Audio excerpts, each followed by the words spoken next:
the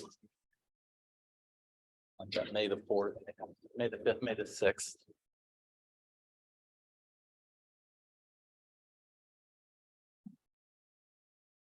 Good evening, everyone. Officially start the Queen City meeting. Let's have a few announcements. Bathrooms are behind us. If you can put your phones on mute.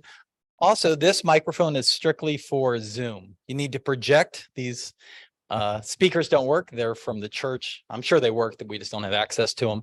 And there is noise in the background from the air conditioner, so you just have to project as well as you can. The other thing, and it's part of public speaking, is there's a group back here that uses space, and they leave in the middle of somebody's speech. And it's very disruptive because they're talking as they're leaving. They don't really notice that we're here for some reason, but it's again part of public speaking where there's always going to be noise. So just so you know, they're going to come out and they're going to disrupt you. Somebody's speaking. Just be prepared for it, and that's part of it. I'm also your Toastmaster tonight, so I'm just going to go ahead and turn it over to our president. Please welcome Elvis Lopez. There you go. Thank you, David, and good evening, fellow Toastmasters and honorable guests. Welcome to Queen City Toastmasters. We have another exciting meeting tonight. Some of our new members will be given their first speeches, what we call the icebreaker speech. Before we get into the content of our meeting, I would like to recognize the presence of guests. I don't see any online, but there are some guests that are here in person today. Welcome to Queen City Toastmasters again. And I would like to ask you to give an introduction of yourself so that we can all get familiarized with all of you.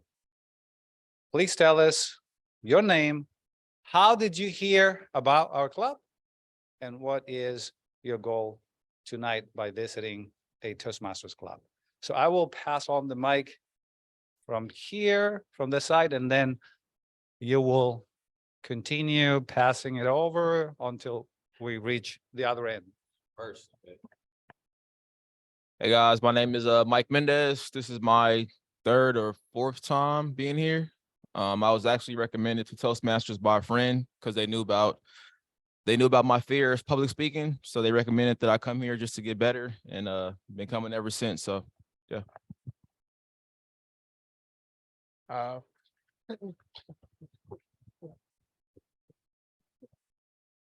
My name is Xavier Hayes. I've heard about Toastmasters through a few friends of mine that recommended me to practice my public speaking. I've been coming to Toastmasters for 2 months, and I'm looking forward to learning more about Toastmasters, public speaking, and building the skills necessary to be a better speaker. Thank you. Hey, my name is Scott Harper. I heard about Toastmasters throughout my life multiple times, but most recently, a podcast called School of Greatness was talking about it. And I'm at a point where I want to transition and grow and be around people who are working on themselves. And I thought this would be a good opportunity.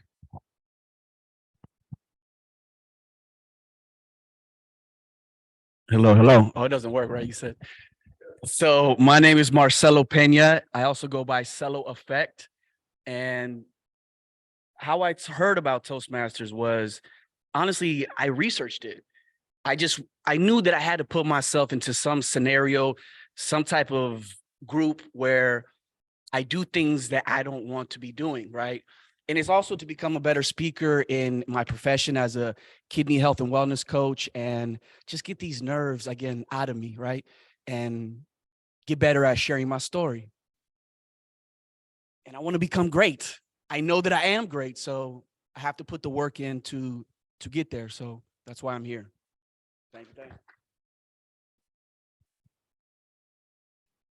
Hello, everyone. My name is Ebony. This is my second Toastmasters meeting. I was here first time last week. I was first introduced to Toastmasters at a collegiate level. They had a chapter at the college I attended. And then recently, I have a lot of friends that are very active in a couple of the Atlanta chapters.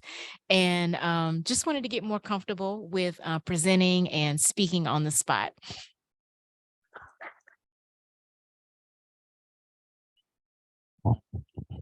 Thank you, David. Thank you all for sharing with us your introductions and an introduction, introducing yourself to all of the members. Now, I would like to continue with the content of the meeting. And for that, we will have, as always, a volunteer Toastmaster who is going to lead us throughout the course of this meeting. It's called the Toastmaster of the Day. And tonight, we have none other than our Sergeant at Arms, who is also our Toastmasters Division Director. He is also one of our past presidents. He's been area director. He is one of the most supportive Toastmasters in this club. Please help me welcome our Toastmaster of the Day, David Jones. Thank you, Elvis. And we have to work on your presidential introduction. It's much better than well, I remember a lot of you have these new pens and they're brand new and they have things at the end. So if you want to use them, they're not broken. They have like plastic or something on them. So if you want to scratch it off, that's how they're going to work. So again, I'm David. I'm Toastmaster of the Day, and that means I facilitate the meeting. I introduce people. I try to keep us on time. And for the new members, from here on out, everybody you see or hear speak, they volunteer for that. Each week, it's going to be somebody different, and that's how you get involved in Toastmasters. You might be timer, ballot counter, grammarian. There's many roles that you can do before you start speaking, and then you just kind of build up your confidence. Now, as a Toastmaster of the Day, I get to pick the theme, and my theme today is lollipops. And as you can see, we got plenty of lollipops laying around everywhere for you. And the reason for lollipops is not just for lollipops. It's because this week is World Creativity and Innovation Week. And then this coming Friday is the United Nations World Creativity and Innovative Day. And just trying to be creative with different things. So for instance, lollipops. The truth is I wasn't trying to be creative when I signed up for the role. I was actually eating a lollipop and I had to think of a theme. So I said lollipop. The next day, my company put out a little memo about it being the Innovation and Creativity Week. And I thought, all right, so we'll be creative with lollipops. I'll look up some facts about it. And lollipops are an edible candy on a stick. And it started out in the Middle Ages when they would boil sugar and they'd take a stick and then they'd eat it. That was the first known lollipops. But in modern day, the different people claim to have started the lollipops, but a man by the name of George Smith back in 1908 from Connecticut started hard candies on a stick. And he named his first ones after a popular racehorse by the name of Lollipop. And then he didn't get the trademark until 1931 on lollipops. That was a long time, 1908 to 1931. A lot of people probably copied them and started their own, but that's where lollipops started. So today, as you come up and speak or talk about your role, tell us about your favorite lollipop or your experience with lollipops. I can remember my first experience with a lollipop. It was in 5th grade. And I grew up in the Florida Keys and Miami, but mostly the Florida Keys. And I went to a school called Island Christian School. And back then, that was probably the 1970s, late 70s, they were big fans of corporal punishment. They wouldn't send notes home to your parents. We just got spanked. And my best friend Bobby and I would get, well, we wouldn't get spanked. We get paddled. They had big wooden paddle. And we would get spanked at least twice a week for something. It was always an issue with me and Bobby. And they would take us out in the hallway and spank us. And I think it was a way for them to let the other classes hear what was going on, to scare them, because everybody knew they were going to get spanked or paddled. So it was a way to keep us in control. And I remember once, it was kind of inappropriate. I don't think I would be acceptable today, but this was even more unacceptable. Just to give you a reference, the boys' bathroom overflowed. And it was because somebody had dirty underwear and they tried to flush it. And so it overflowed. So what they did was they took all the boys into the bathroom and said, drop your pants. And whoever had on underwear could leave. And again, I don't think that would work today, but back it was an effective way to find out who was guilty. But the point is, one day in school, they gave out lollipops. They're dum-dums. They're actually in the bottom of the thing. So I'm not a big dum-dum fan. I got sick and I threw up in class. And of course, I got paddled for throwing up in class. I couldn't make it to the bathroom. So that was my first experience with lollipops, was the dum-dums. Threw up in class and got paddled for it. So today, just kind of share any stories that you have, but we're going to go ahead and start with our inspirational speaker. And it is Allie Brooks. She's on Zoom, and I believe she's going to do an original poetry for us. So Allie, take it away. Yes, thank you. Fellow Toastmasters and honored guests, today I am going to share an original poem that I wrote. So, what is self-love? Is there a formula from above? Or is it in your soul alive, waiting for you to arrive? We look around external for clues, which leaves us at times sad and confused. We want to feel worthy and think it's earned. We look to lovers, jobs, friends, and never discern who we are, what makes us happy with glee, wanting to fill a hole so vast, so wide, never realizing the love is inside. We crave gold stars in all we seek, pleasing all we know and meet. Yet we forget the one who we most desire is the face in the mirror. That's the one we truly admire.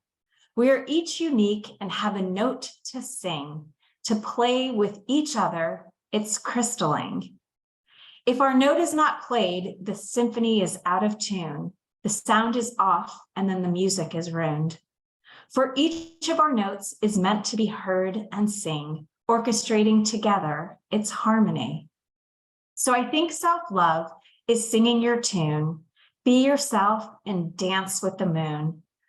Honor what you see, how you feel. It's all part of the deal. Be what you desire each day. Your inner knowing is guiding your way. Thank you. Thank you, Toastmaster Allie. And I said you can talk about your lollipops when you come up here, or you can talk about creativity or innovation in your life, as is Creativity and Innovation Week. And being creative is our next participant, is our grammarian John, who switched it up from evaluator to grammarian last minute. And please welcome John Capello.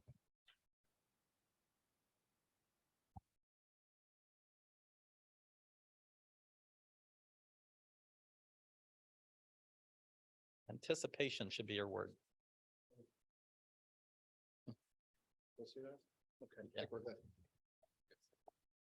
Thank you, Mr. Toastmaster.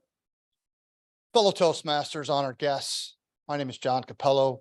And real quick on lollipops, my favorite lollipop was the Tootsie Pop. And for some of you more seasoned folks in the room, you might remember the Tootsie Pop commercial. How many licks does it take to get the center of a Tootsie Pop?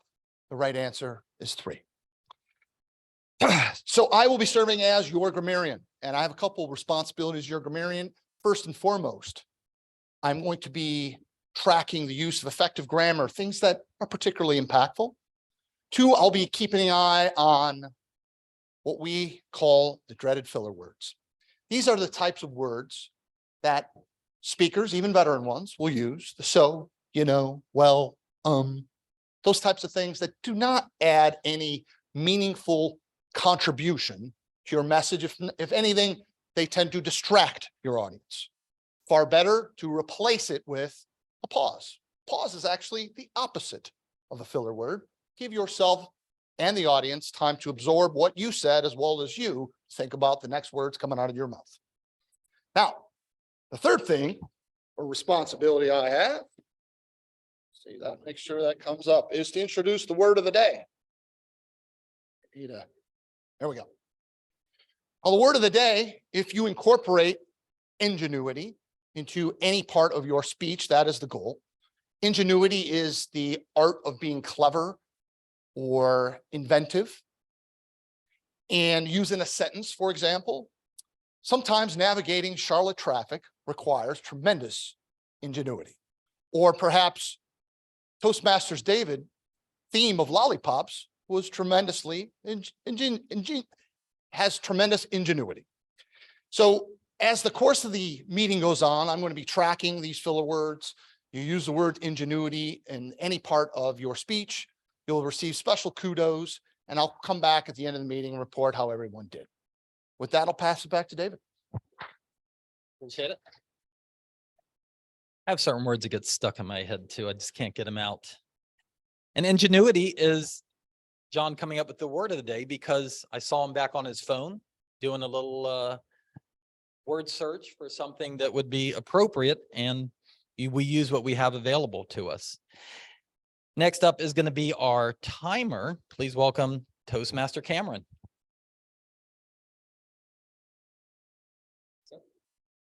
David? Well, not a lot of ingenuity in my role. I'm just keeping time. My favorite lollipop story is my mom went to a business trip at Disney World. That's the one in Florida, right? Not Disneyland in California, Disney World. I couldn't go because it was a business trip, and I understand, like, I want to go, but I couldn't go. But instead, she brought me back some treats. And two of the treats were a Mickey Mouse, little stuffed animal, and a lollipop that was about this big around with all the different colors. And I'm a little 8-year-old kid. I'm like, how am I going to eat this thing? So I got my grandpa's hammer and smashed it into about 20 pieces and just ate it one piece at a time. So that's my first lollipop story. So anyway, as timer, I'm going to be keeping time of the speeches. We have 2 time speeches tonight, and then we'll have table topics. So Bill will be our first time speech. He'll be doing his icebreaker, which is typically 4 to 6, but he's asked for 5 to 7 because he's an overachiever and I like it. So at 5 minutes, we're going to hit the green light. And then at 6, we're going to hit the yellow. And then at 7, we're going to hit the red, which means he has 30 seconds to wrap it up.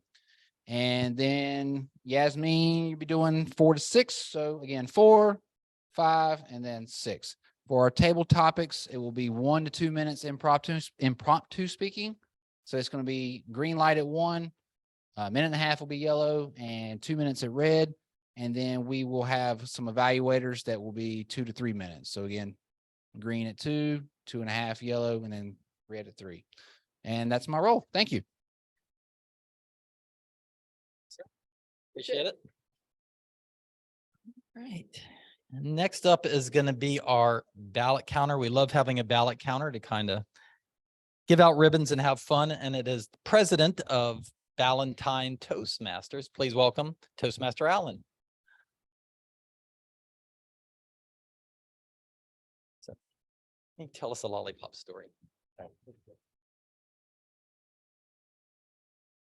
Well, my lollipop story is when I just emptied out this cup and put all those lollipops on the table because I was going to bring a cup to drop all the ballots in, but then I forgot it. So I just relied on my ingenuity and emptied them out on the table.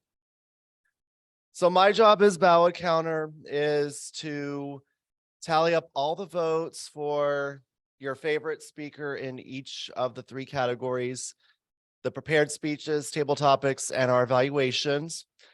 And on the table in front of each of you is a ballot, and the bottom parts are perforated. So if you want to go ahead and tear those off now to minimize any disruptions during the speeches.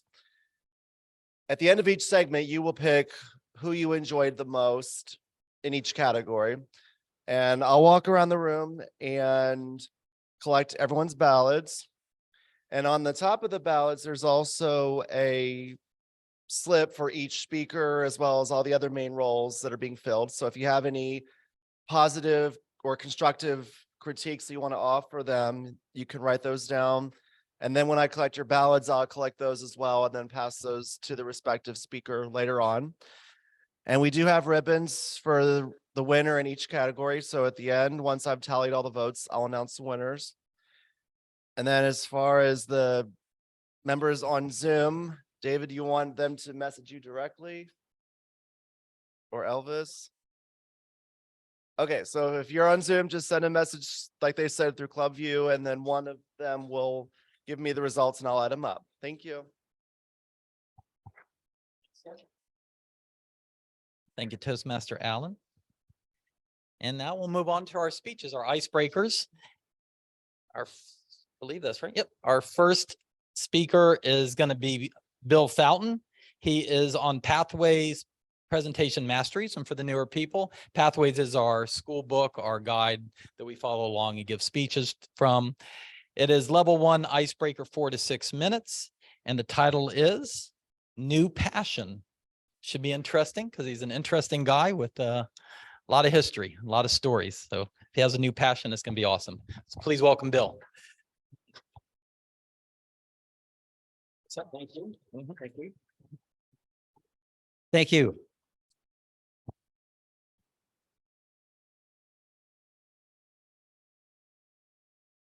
Well, good evening, fellow Toastmasters and honored guests. I'm Bill Fountain, and I'm delighted to be able to share with you a little bit about my past. And I'm going to do it like I had a photo album. This is not much of a photo album, but as a photo album, I would make little snapshots along the way. Okay. The first thing is you may ask, why is this older guy getting involved in Toastmasters? Shouldn't he be on the golf course or with his feet propped up watching TV? Well, that was my first thought when I came to North Carolina, was to do exactly that. But a passion entered me or invaded me, and it's almost like a dam where you open the spillway and your energies are gushing down the dam. Well, that's what I would felt like, that my energies are going, and they're all right now focusing on running for the CMS school board. And I have to rein back some of those energies before my wife of 55 years and my 3 children and my 6 grandchildren. Now let's take the first page, look at the first photo, and that's me, Bill Fountain, as a young child born in Mississippi. My dad, after having served in WW2 and in Korea, decided to give up or leave the Mississippi Air National Guard and become a career Air Force officer. Well, what happens to us, our family, the family of my mom and dad and my younger brother and myself, we go start hopping from place to place, almost like a tumbleweed. And my sister was born in Germany, and I ended up going to 5 different high schools in 3 different countries, graduated in England. And you think about how hard it is to make friends or have any long-term friends in that short period of time. Okay, turn the page. As an aspiring to be a fighter pilot, I went to Mississippi State and joined the Air Force ROTC. While I was getting my private pilot's license, I finally found out something that I was reasonably good at, and that was flying. Graduating in math, the Air Force commissioned me as a 2nd lieutenant and then sent me to pilot training, where at the end of pilot training, I selected the F-4 fighter jet, which happened to be the quickest way to get to Vietnam, to combat. Now, en route there, I had to learn how to fly the F-4, and that's where I met my wife. And this was in Tucson, Arizona. And she gradually helped me find God, who I lost when I was in college. Well, in my Air Force career, we went to places like, I went to Vietnam, we went to England, we went to North Carolina, I went to Thailand, I went to Iceland, and we went to Virginia, and finally to the Pentagon, where I retired as a lieutenant colonel. Even though I had 2 combat tours, flying about 260 combat missions, most of them in North Vietnam, and intercepting Soviet bombers in Iceland, I'm not any hero, because you think about it, that your firemen and your police they face danger every day. Now, after that time in the Air Force, I had gained quite a bit of experience, and I was able to land a job at a large aerospace company in Maryland. And for the first time, our family had a place to stay. So we lived there for 20 years, which is amazing after hopping, skipping all over the place. Early in that, my boss offered me a leadership job where he gave me a program manager job where I ran 2 separate $100 million programs where I had profit and loss responsibility, which meant that if I did not make a profit and if I did not keep my customer happy, I would be on the streets. Well, fortunately, managing about 100 people and making cost and schedule and budgets, et cetera, and managing the programs, my customers and my vice president said, hey, great job for your team. So that was eased off of me. However, at the very beginning of this, I found out I had cancer. And I said, hey, wait a minute, I'm a runner. Runners don't get cancer. Well, I got cancer. And thanks to the prayers of my wife and family and the skilled doctors of Johns Hopkins, God cured me of the cancer, and it's been and steered my life a little bit better. And I've been free of that for over 30 years. And also with more of a regular churchgoer. Okay, after that, after we've already got our 2 kids are already out of college, we come to North Carolina, where we decided to retire to North Carolina, where our oldest daughter lives. And so as soon as I got here, I got this passion, the good Lord saying, hey, you need to be a school teacher, which is something I didn't want to do, but I went to UNCC, got my license, taught at a high school within CMS teaching math for a semester. And then I taught at a Catholic high school for 9 years. And then COVID hit. And my wife and I talked about it, and I agreed, okay, it's time to retire a 3rd time. And then what happens? As soon as I get retired, I start listening to the radio and watching TV, and I hear of all the problems that are going on with the Charlotte-Mecklenburg school system. For instance, of the poor performance and the safety issues, which spurred me to say, okay, you got to do something. So I was particularly concerned about the people who couldn't afford alternative schools where I used to teach. So I've been speaking at the CMS school board persistently for almost 2 years. So closing my album. You reflect back on that time when I was in my working jobs, in other words, with the Air Force and the aerospace company. I was focused on getting my kids through college, debt-free, and earning a living for my family. But now coming to North Carolina, I don't know what it is about North Carolina, but all of a sudden I get this passion to help other people. It may be a retiree thing where as retirees, you want to give back to the community. So the only advice I want to give at the end of this is that you got to watch out, for there may be a path out there that you least expect that you may be on. And that may take some ingenuity to be able to deal with that. So I want to thank you for paying attention to me in this little ad lib thing. So you guys have a good day. Thank you. Yes, thank you.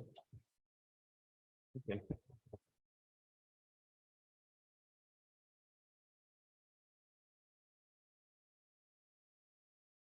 Thank you, Toastmaster Bill. I appreciate it. And our next icebreaker, do them back to back, get them over with, get the anxiety out, is Toastmaster Yasmin, also from Presentation Mastery Level 1 icebreaker, 4 to 6 minutes, Mr. Timer. The journey to me, a woman's triumph.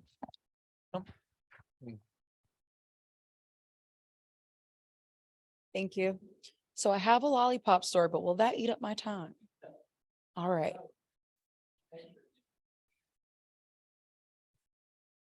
All right. So I thought about it when you came up here and you were talking about it. And I was like, a story about lollipops. So I wasn't really a big candy child. I was very weird, hung out with my grandma a lot. So I loved pound cake, Fig Newtons, and cashews. Weird kid.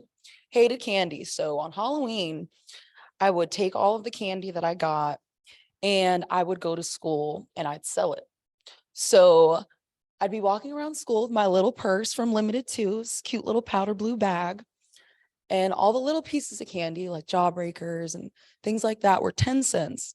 But for the big spenders that had a quarter, you could have a blow pop. So at 11 years old, I didn't realize how it looked because I was opening up my purse, handing something to other children, and then they were giving me money and I was putting it into the purse. So about a day of selling candy at school, at selling 5 cents, 10-cent pieces, I made about $20. And the school security, at this point, I'm 11 years old, like 3 of them come up to me and tell me to open my bag. They thought I was selling drugs at the school. And they open it and just see money and candy, and they started dying laughing. So I got in trouble. I'm not supposed to sell anything at school, and my mom told me never do that again.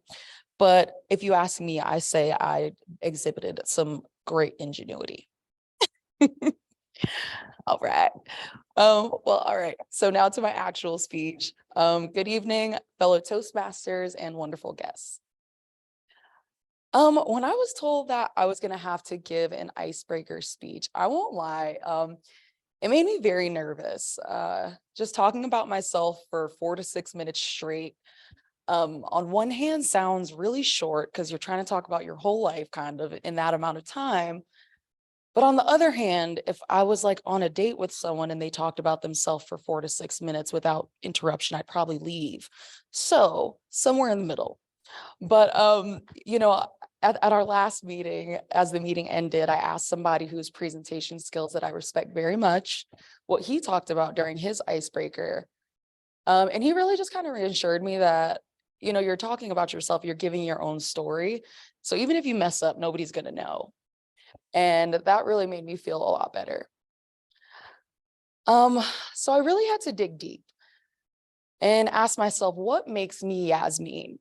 Do I want to talk about school, work, accolades, what I like to do for fun?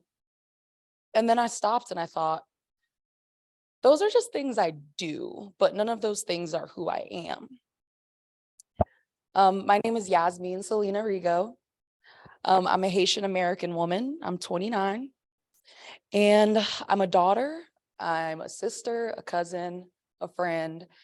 And as of 2 weeks ago, I'm a brand new aunt to a beautiful baby girl named Phoenix. And with that being said, the first thing that I want to talk about is family.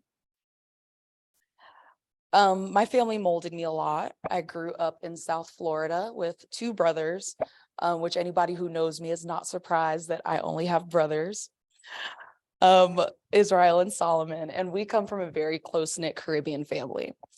I love my brothers dearly, but one of them gave me a niece, so the other one's kind of lagging now. He's not really that important anymore because the other one gave me Phoenix, so he doesn't matter that much. But yeah, we grew up with a slew of cousins. And every day after school, all of us would either be at my maternal or paternal grandma's house. Both of them were just really the matriarchs of our families. Love them both dearly, very much. So spent a lot of time with them, and we'd have family parties and all these different things that I didn't realize how important they were until later in life. You grow up like that, and then later you realize that everybody didn't. So, those moments are very precious to me, and I'm wildly lucky to have grown around all that love, and I can't thank my parents enough for giving that to me. And then just especially my mom. My mom's a special woman. Regardless of the hand that she was dealt, she was really just the sweetest, most giving, most loving person that to this day I've ever met. And I say this because my mom is severely mentally ill, and she has been since before I was born. My mom still struggles with schizophrenia, multiple personalities, bipolar disorder. But she's somebody that even though she could be at her lowest place, she'd still give you the shirt off her back. So I respect her and love her very, very much. Despite her battles, she really did everything to make sure that me and my brothers had a great life. We didn't grow up with a lot of money. You know, at the beginning of the school year, we got one pair of shoes, and that shoes had to last us the whole year.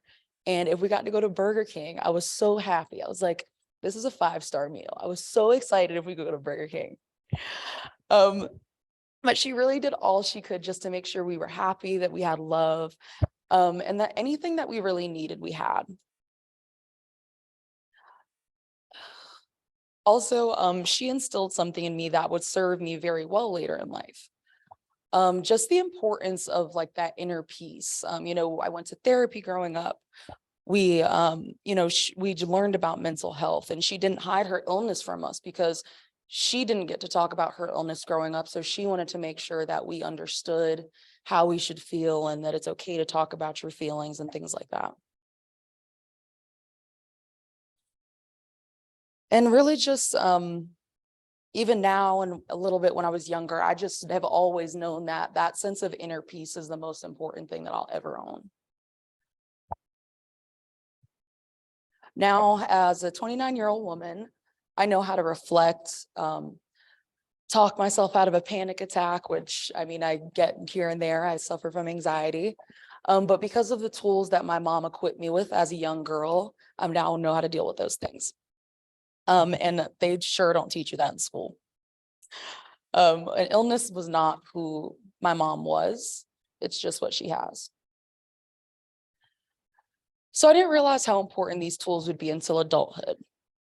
In 2018, I went through a catastrophic breakup in a city that I moved with my ex to, so nobody in the city. And while this was happening, both of my grandmothers passed away 2 weeks apart from each other. So it was a very tough time in my life. And these tools that I didn't realize were in my back pocket really came into handy. You know, sorry. Despite all of that and the questioning I had for myself, my self-worth, my self-love, I finished my degree cum laude.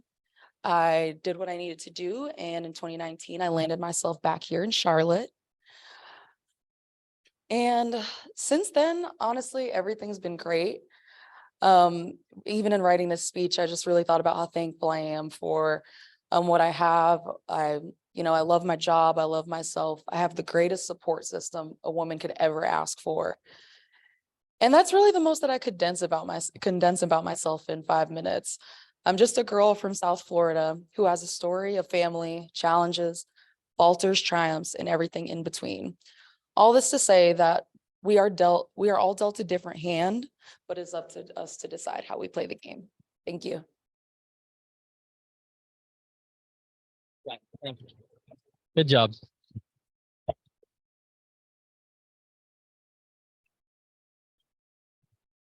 Thank you, Toastmaster Yasmin. And can we get a timer's report when you're done writing on that second? Woke up here, didn't go to Exactly. do my job. So first of all, awesome job. Thank you for sharing and giving us that gift of those wonderful speeches. Bill, you came in at 7 minutes and 16 seconds. Yasmin, 6 minutes and 40 seconds. So great job. Thanks, sir. And I believe so far, everybody has used the word of the day. With the next section of table topics, make sure you try to use ingenuity in your speeches, right? And with that, we're going to turn it over to our table topics master of the night, which is our immediate past president up on Zoom. And can you all see her? Yep. Vanessa Waller. Oh, before I turn it over to Vanessa, don't forget to vote. We don't do ballot counters a lot, so I'm not a cue at that. He's coming around getting the ballots. But Vanessa, if you want to go ahead and start, and if you have a story to tell about lollipops or innovation or creativity, start us off. Sure, yeah, and I love that connection to lollipops and creativity, because I do feel as though candy and probably the act of creating new candies or flavors of candy is a very creative thing to do. And it's a great symbol of creativity. I always think of, when I think of candy, I think of one of my favorite movies, which is Willy Wonka and the Chocolate Factory. For those of you who love the wacky old movies like I do, you might have seen that movie as well. But as we're gathering ballots and kind of in the spirit of the theme on candy and lollipops, I can go ahead and ask for a first volunteer for table topics. And for those who are new to table topics, they are brief impromptu answers to questions. It's all volunteers, but guests are also welcome to participate. And you have between 1 and 2 minutes to answer the question. And the goal is to speak for at least 1 minute. But if you're a guest, it's okay if you don't speak for the full minute, but that's just kind of a nice goal to reach for. And it is amazing to see how quickly the time goes by when you're up on the stage doing your table topic. If you can think of a story or something from your past or something you can just describe as you're speaking, and that minute will just fly by really quickly. It's a chance to use that ingenuity and come up with some creative impromptu speeches. So David, if we're finishing up with the ballots, I can go ahead and ask for a first volunteer. We have a veteran Toastmaster is going to start it off. I believe Cameron had his hand up for a moment. So we'll turn over to Mr. Cameron. Oh, Thanks, he's going to have a prop. Yes, sir. All right, Vanessa, hit me. All right, Cameron, our first question on the theme of candy, of course. And I don't know if you've seen the movie Willy Wonka and the Chocolate Factory, but if you were like Willy Wonka and you were in charge of a magical candy factory and you could make any candy you liked, what candy would you make? All right. Thank you for that question, Vanessa. You know, I'm having a lot of trouble answering this one. Perhaps it's because, is there really any one candy that any of us can stick with for the rest of our lives? Is it because perhaps we like lollipops sometimes? Sometimes we like ice cream. I guess that counts. Sometimes it's your favorite flavor of chewing gum. Sometimes it's that good, just classic Hershey's milk chocolate with that perfect silver wrapper that has no creases or no crinkles in it until you open it up, of course, and dive into it. So I'm having a really hard time answering that question. I did like the movie, though. It's a classic Gene Wilder movie. There was one candy in particular in that movie.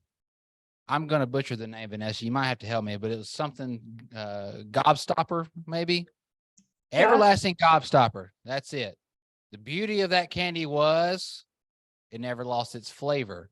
Unlike any other candy that we've here in the real world have always enjoyed, that always comes to an end, like all good things. The everlasting gobstopper did not. So I'm going to steal Willy Wonka's best candy invention from the movie and say everlasting gobstopper. Thank you. Awesome. Thanks, Cameron. Good job, sir. I have to sympathize with your choice. I think it's an excellent choice because it's such great value. If it never gets used up, you just always have that piece of candy. Why not choose that one? Can't fail. Do we have a second volunteer for table topics?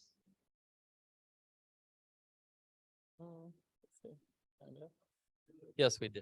I was waiting for you to raise your hand. I was like, he's gonna do it. Welcome. What was your name again? I'm sorry. Marcelo. Marcelo. Yes. All right. Marcelo, awesome. Hello, hello. Hello. Well, Marcelo, one of the things that our Toastmaster David has mentioned in conjunction with lollipops is also the theme of creativity. And my question to you is, what role does creativity play in your life? Ooh, that's a great question. My life is all about creativity. What I do in my profession as a kidney health and wellness coach, and also my artistic expression involves nothing but creativity.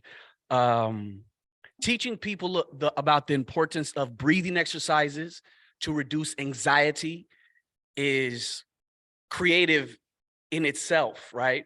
Because what I've learned over the years is that most people don't really breathe correctly. Everybody's breathing very shallow and very up here, up in our upper respiratory lung area, right? But when we focus on different systems in the body, you want to breathe deep into the belly, deep into the diaphragm, and strengthening up your body, right? So structuring different programs and protocols for my students and clients involves a tremendous amount of creativity so they stay engaged with my teachings. Also, another part of me is my love for music, expressing myself and my journey with living with chronic kidney issues is what I found is the only way that I can really express all of the pain and suffering that I've endured more than 2 decades of my life, just with so much torture and so much anxiety, depression, and just everything that I went through, right?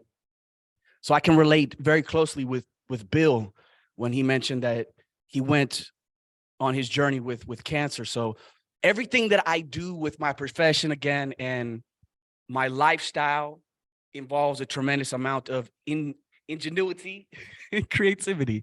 So being creative, being centered, being in the moment is what it's all about.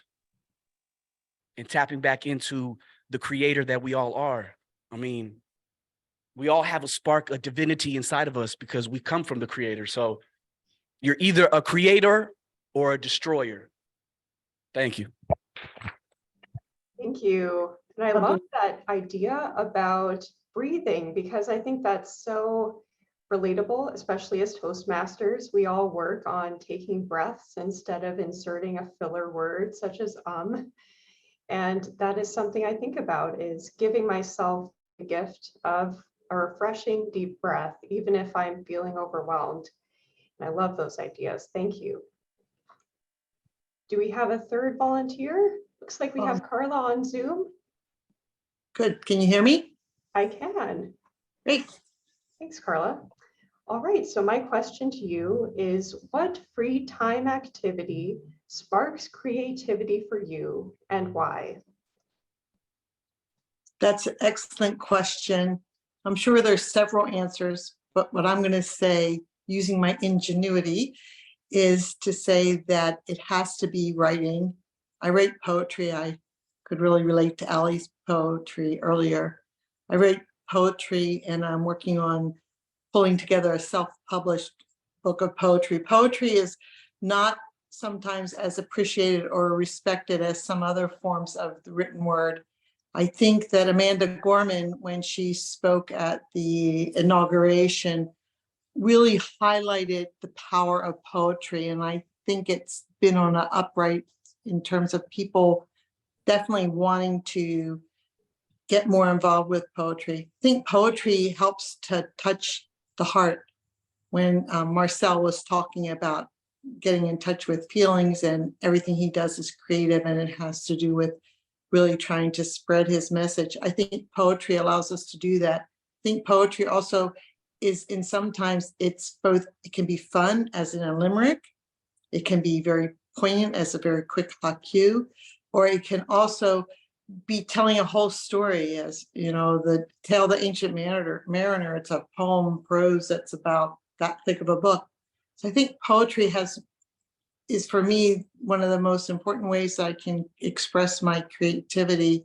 And for a long time while I was working, being an IT project manager, so I could definitely relate to Bill, I didn't have that much time to be creative and expressive. And now I have a lot more time. And I have been doing it since I moved to Charlotte. And again, I'm hoping to, much like Chocolate Butterfly there, I'm hoping to do a published book at some point in the near future. So, and David too. That would be my answer. I can't see if there's a red, yellow, or green light. I'll assume that I'm close. Well, thank you. And you're perfect. You're at the yellow right now. So thank you for sharing that. And I love poetry. And I don't think I was ever good at writing it myself, but I always admired poetry and the poets who came up with these interesting connections between concepts. And maybe David will develop a poem about the creativity of lollipops and something to do with lollipops to follow up our meeting. That would be wonderful. Well, I have a couple more questions, David, if we have time for a couple more, but I don't want to keep us running too long. I think we can do one or two more, and then we have Nick. He was blinking Morse code to me that he wanted to try one out. So Okay, yeah, wonderful. He was doing a song. That's right. Wonderful. Or you had something in your eye. I'm not sure. You might have. Appreciate it. All right, Nick, thank you. My question to you is, if you were to choose a creative profession, what would you do? Thank you very much for the question. I think I did pick a creative profession. I work in the architectural department of a home builder, and I've worked in architecture for most of my career as a drafter. And while it is very scientific as far as the engineering side of it and making sure things function, I've always considered the form side of it of, okay, this will work. How do I make it look good? Because in any situation, there is about 20 different ways to build something that will make it work. I know because I have builders call me all the time that say they built it a way that I didn't design and now they want it to work. And we have to try to find out a solution of what was supposed to happen, what did happen, and how do we make all of this come together so that not only does it function, the building stays standing, but the person that's going to live in the space can enjoy it, that they have the right view, things align the same. If you ever walk into a space and look down a row of lights, that doesn't happen by accident. I've walked into homes and see a light dead center, one right past it, just a foot to the left, another one foot to the right. And just those little decisions of where to place lighting in the ceiling can make a space feel uncomfortable, or if it's planned properly, can make it feel absolutely enjoyable. So the creativity is just being able to see how is somebody going to enjoy the space they're living in with their family, how is it going to function for them, and to make sure that they can enjoy it the best as possible. Thank you very much. Thank you, Nick. I love those ideas about architecture, and I hadn't thought about something as simple as a light fixture placement being so important for the feeling of a space. And that's now making me second guess all the lights in my home. I love that. And we have time for one more, it looks like, or we want to wrap No, it up? I didn't realize what time it was. I apologize. We can No wrap it up. worries. Let's call it a night. And in that case, I can get a timers report for our table topics. Yeah, that one. One out there somewhere. They're tired of seeing me. All right. So I did the first one at 1:30. Marcelo, thanks for doing one, by the way. That's awesome. 2 minutes and 20 seconds. Carlo, 1:57, and Nick, 1:49. Thank you. Thanks, sir. Awesome. And now Alan's going to go around with the ballots and just kind of pick your favorite table topics. It's not the best, it's just your favorite. And Vanessa, thank you for being our table topics master. And next up is going to be an important part of the meeting, and that's the evaluations. That's when one of your peers evaluates your speeches. And we also have general evaluator who's going to evaluate the evaluators and the meeting as a whole. And that is our Vice President of Education, Eric Laxer. And he's from Canada, so maybe they have different candies. Maybe they're lollies or suckers or sticky pops. I don't know what they call them in Canada.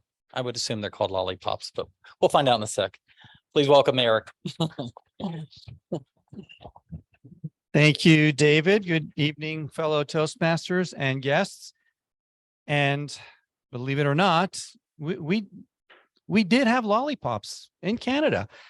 And they were just like the ones you had in the United States, but there were candies that we couldn't get in Canada that you had in the United States. And one of my and my friend's favorite was something called bubble yum, which you probably all took for granted because you grew up with it. But it was a big deal if you had a friend or a relative who was going to the States for a weekend or a day, and they brought you back a pack of bubble yum. You were like the king on campus. We probably could have sold bubble yums for quite a bit of money in my school. So that's my candy story. So as David mentioned, this is the evaluation portion of our evening. And we all know that we learn by getting feedback. And so this really is a fun, entertaining, and important part of our meeting every week. And there are several people who will be assisting me in this part of the meeting.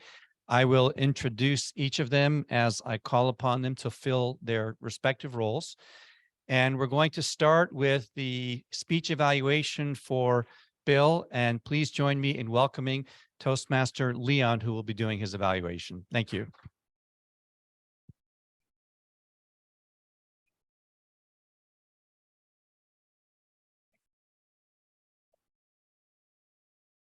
It's awesome to get 2 icebreakers in one day. But first and foremost, before I start, could we just get another standing ovation for our icebreakers today?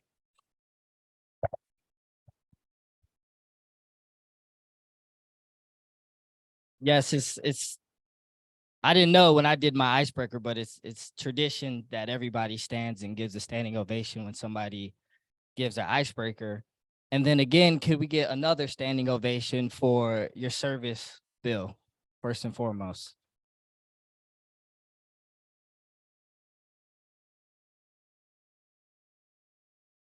Now, before I jump into your evaluation, a short story about candy and lollipops. So one memory that I have of my mother is that she was a beautician, and she used to work in several different hairstylist shops, and one of them was a hair cuttery. And in hair cuttery, they would give the dum-dums to the kids so they wouldn't cry when they got their hair cut. So unfortunately, I had spent many hours after school in hair salons growing up. And so I would sneak to get some of the dum-dums. Typically, they would let me get one. But as a kid, you know, you're kind of addicted to sugar, not knowing it. And I would always want more than one.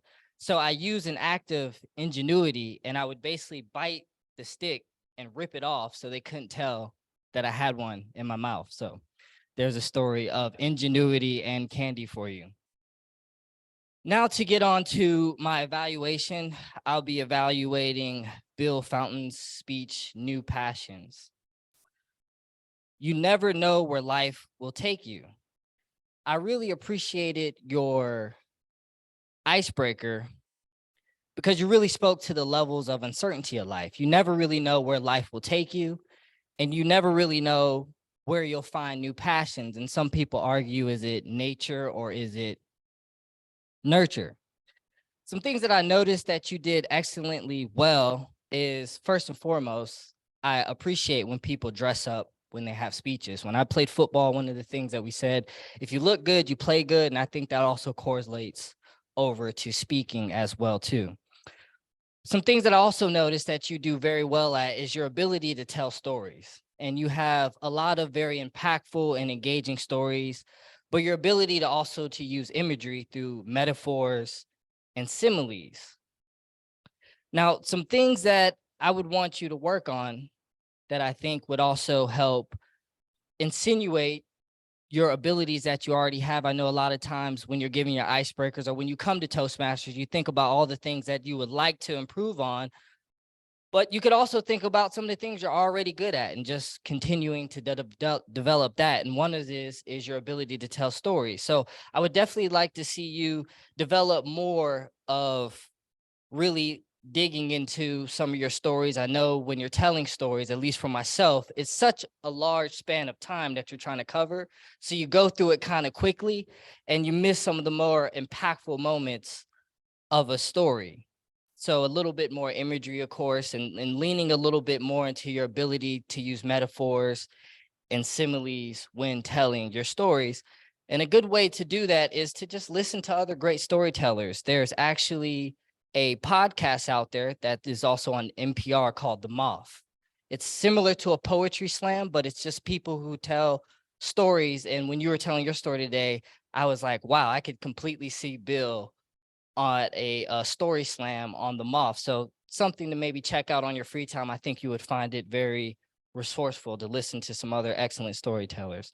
Some things that I would like to see you challenge yourself on is to add, again, more color to the stories, continue to dig into those metaphors and similes, and then pay particular close attention to the lessons that you'll learn in your pathways, such as body language, vocal variety. And I think as you go through your pathways, your natural ability to tell stories, you'll realize and take these tools and further beautify your stories. But again, it was a wonderful story. You spoke very clearly. You engaged with the audience. You brought props.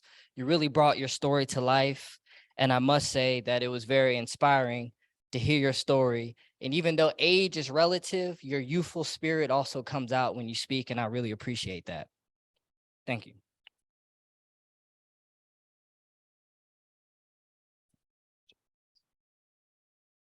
Thank you, Leon. Our program lists that our next evaluation will be given by Andrea, but she got disconnected during the meeting. So our next evaluation, which will be for Yasmin's icebreaker speech, will be given by our current president. And please join me in welcoming back Elvis.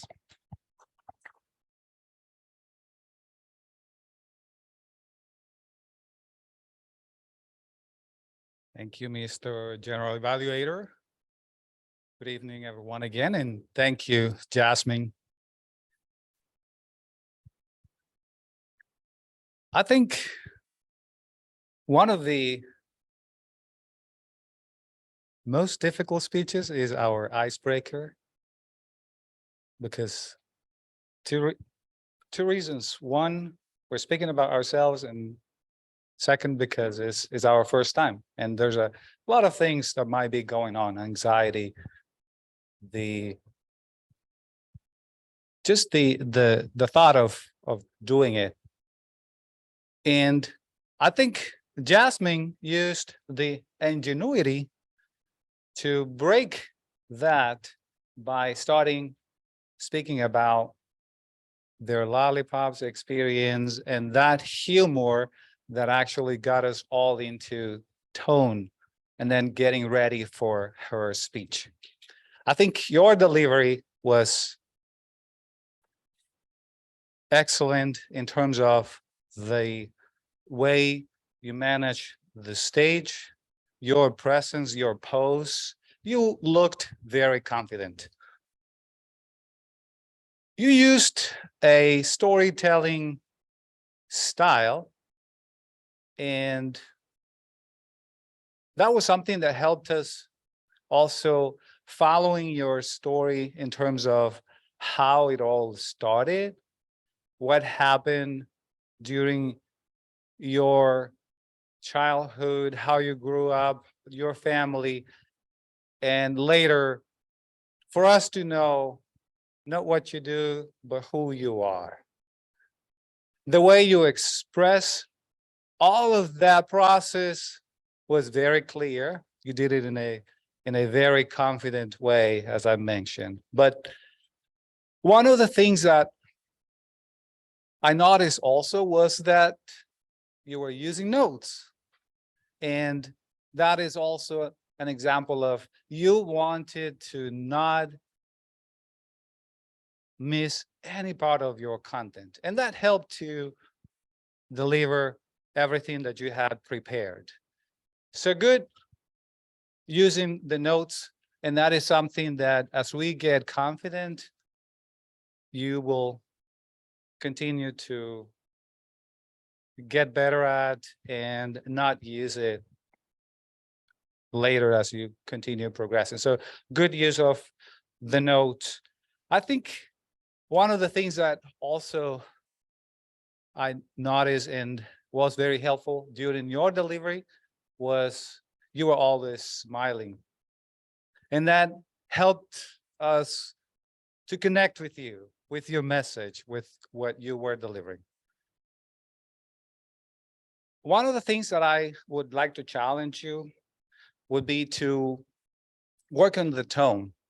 At some point, because of maybe the noise that we have in the back of the room, didn't allow me to hear all of what you were saying when you went soft.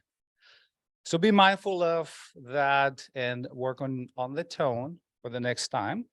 I would also like to challenge you to work on your pauses. In some cases, without the need of a filler word, you can use pauses. All in all, I think it was a great speech, great icebreaker. I liked your smile. I like your pose and confidence. And I like the way you structure it. It was very well structured. You started with a good introduction, telling us how you got into defining what to talk about. You talk about it, and at the end, you gave us a summary of who you are and how you are the person that we all enjoy knowing about today. I enjoy your speech, and I look forward to your next one. Thank you. Back to you. Thank you, Elvis. Can we please now have Cameron come up and give us a timer's report? Let's hear it for Cameron. Next time we'll give you a standing ovation. We had enough for the meeting today, so. Y'all definitely had enough of me. All right. Leon came in at 3 minutes and 2 seconds, and Elvis gave a very short 4 minute and 25 second evaluation. So good job. Oh, what'd I do? Oh, you left your pen up here. All right, I'm done.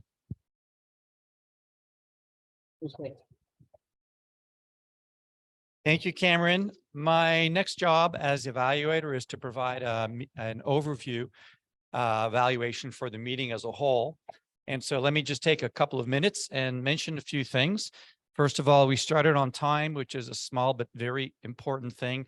And if you're ever in a position where you're leading a meeting or any kind of seminar, then starting and keeping people on time is important. So we did, and thank you for that. David, once again, you did an excellent job stepping in as our Toastmaster of the day. I think you had all of us wondering where we were going to be going with a lollipop theme. And kudos to you for not just having a theme, but having props, which I think should appropriately be referred to as lolliprops, not just lollipops.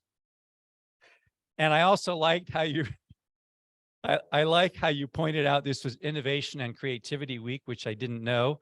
And I also was extremely grateful for you to point out that George Smith was the inventor of the lollipop, and being married to a dentist and a father of a dentist, I'd like to thank him for helping us put our children through college, but he does not sit highest on our list. I don't know who the inventor was, but there was a guy who invented lollipop that had bubble gum in the middle, and I love that guy. Ali, thank you for doing a great job as our inspirational speaker.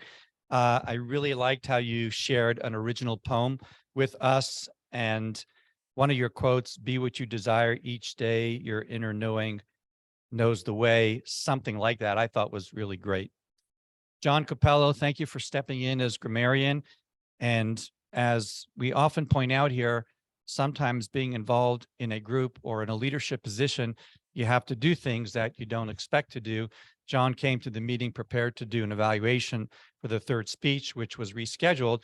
And so he did an excellent job stepping in unexpectedly to fulfill another role, which is a great example of John's ingenuity, I guess.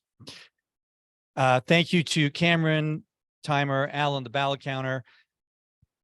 I want to make just a couple of comments to our speakers.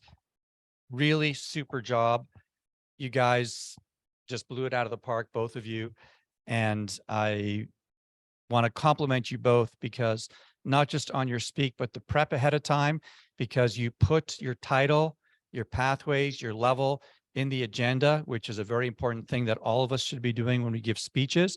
And you also, even though you're both new to the group, you already have your photos that show up in the agenda. That's a nice way for us to get to know other people in the group. So thank you for setting a great example. Vanessa, you did a great job explaining table topics and giving us pointers on how to do a good job with table topics. And I also liked how you did your in-between fillers, just keeping your part of the meeting flowing very, very nicely. And kudos to Cameron, Marcelo, Carla, and Nick for doing a great job during table topics. Just briefly for the evaluators, Leon, excellent job. First time in a role as an evaluator, I believe. Is that correct? Second time. Okay, you were twice as good now as you were the first time. So excellent. And I like how you pointed out a couple of things for Bill, that he was dressed for the occasion. I think Yasmin was also, and showing the respect for what you guys were doing today for the group. And your suggestion that he consider looking into podcast opportunities was really good. And Elvis, I love how you pointed out for Yasmin that she started with a story when she was talking about her lollipop experience, and it really just helped set a nice tone for the rest of her talk. And I'm going to end by just using a quote that Yasmin said that I think was very heartfelt, which was, illness was not something my mom was. It's just what she has. And I think that's something that I'm going to take away from this meeting. So I would now like to call upon John Capello for his grammarian report, and please join me in giving John a warm, warm welcome.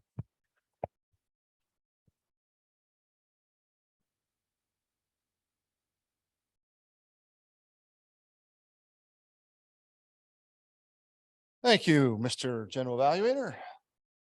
Okay, we are here to get better. So I'm going to start with the part that most people don't like, which is to go over our use of filler words and point out where we can perhaps improve. I'm going to start first with some of our, call it more, our newer speakers. This is not at all to detract what was absolutely awesome.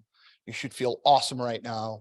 And I want you to harness it and keep coming up here. That's the goal. And hopefully your intense gratification just sparks that inner courage to continue. Bill, you had maybe a couple so's, but otherwise pretty clean. Yasmin, your crutch word was and if you go back and watch, you'll probably see it on the tape. Did not detract from my enjoyment of you sharing your story, but you should keep an eye on that going forward. Marcelo, you had a couple, your crutch word was right. Right. We tried to introduce, how do you feel about that? Do you agree with me? Or other ways you can engage the crowd to basically say, do you agree with me? Even our veteran speakers, to show that we're not all immune to this. I think Ali had an and a so right when she kicked off. Dr. Eric had a couple uhs, and myself, I believe I had an and a so, just so we're all in the realm of scrutiny here. So we're all here to get better. Now, I'd like to call out all the people who use the word of the day. Thank you for doing so. That list includes Cameron, Alan, Bill, Yasmin, Vanessa, Marcelo, Carla, Dr. Eric, Leon, and Elvis. I apologize. I was at the back of the room, so I may have missed anyone else. I apologize. Now, last thing I would like to do is to call out a few quotes that I thought were memorable, things that were impactful use of grammar. First, I'd like to call out I want to echo, or Ali, I apologize, echo Dr. Eric mentioned. I believe her quote was, your inner knowing is guiding your way. That really resonated with me. Everything I believe about personal growth is between our ears. So that was, I thought, was excellent and evocative. Bill, you also said something about watching out for a path that you least expect, and your kind of guiding advice at the end. And I believe it's Tony Robbins has the life takes you down that journey of the river of life, if you will. And sometimes it takes you down a path you weren't expecting. And he suggests sometimes you just go with the flow and not try to battle or paddle against back upstream. So that really resonated. Yasmin, you had said something right at the end there about You can't control the hand you're dealt. You can't control how you play the hand. And I believe that that is wholeheartedly something we all should follow. It's our response, not what happens to you. It's how you respond. So thank you for bringing and reminding me of that. And finally, I would like to call out our guest, Marcelo. You said something simple today, right when you introduced yourself, and you just said something simple. I want to be great. And if there's one message that we hear as a group, what we're all trying to do to be the best versions ourselves, if that doesn't hit home, I don't know what does. So thank you for Marcelo for joining us, and I hope to see you again. With that, I will go ahead and end my grammarian report and turn back to Mr. General Evaluator. Thank you to all of our evaluators, and I will now turn the microphone back over to our Toastmaster of the day, David.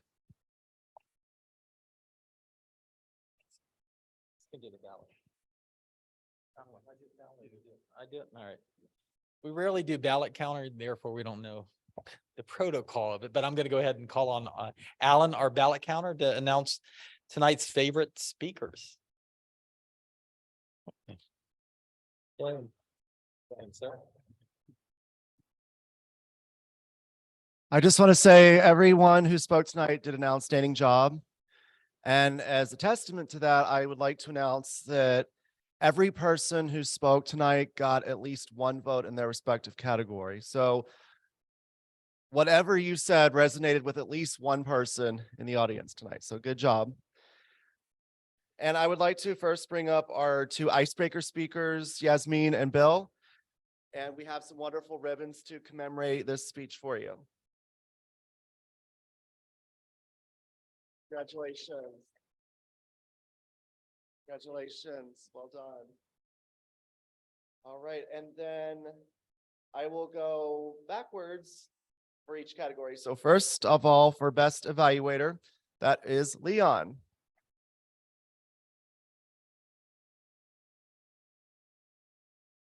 Congratulations. Thank you. All right. Next up for best table topics, we have Marcelo.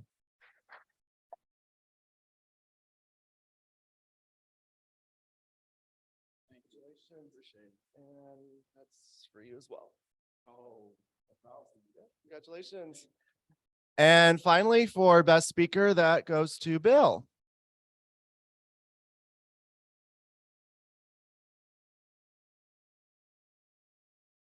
Thank you. All right, good job, everyone. I'll hand it back over to David. Thank you. Thank you, sir.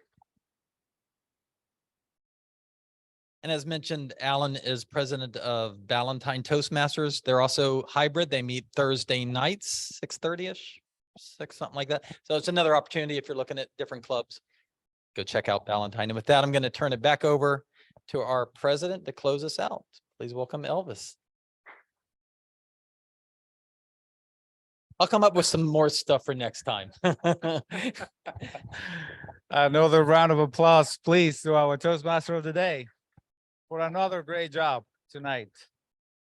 And before we close tonight, I would like to go back to our guests to hear about your final impressions of the meeting tonight. So I will pass on the mic to Mike.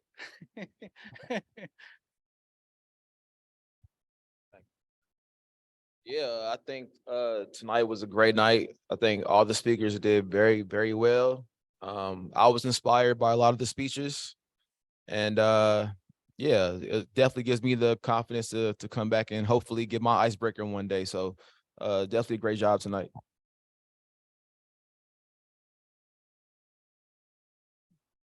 Like Mike said, tonight was a great night. Thank you, Jasmine. Thank you, Bill, for your great icebreaker speeches. Definitely inspired me to do an icebreaker speech sometime in the future. With that said, I look forward to being a part of Toastmasters next week. I certainly appreciated all the effort that went into the icebreaker speeches. They were fantastic. I really appreciated seeing the confidence coming across from everybody in the tabletop, and Marcel doing it as a guest. So thank you very much.